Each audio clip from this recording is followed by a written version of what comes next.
Yầm ia nhau cái mai bèn on tông ua nói hiu tu mê. Yầm ua nói ia nhầm ia nhê chữ. Ia nhê chữ cái mai thăm hai cầm dìa ia mà hai biểu trừ.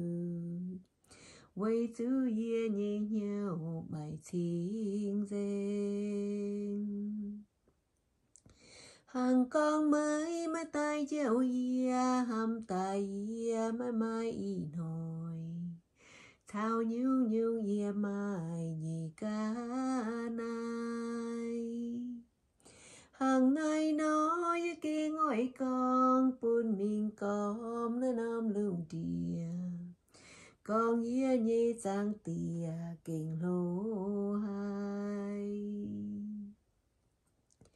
Yếm kinh sâu nhìn con trên nhê chiều thiên hương hàm bà miền tình buồn nhìn ton nhây xứ tại thế bùa bà miền thế giới xiên liêu tư dâu mai tung nam chưa lao miền mùa có dầu bùng nhiều yếm chiều dây sự căn hàng hay tỏ tư mấy thảo thiên tông.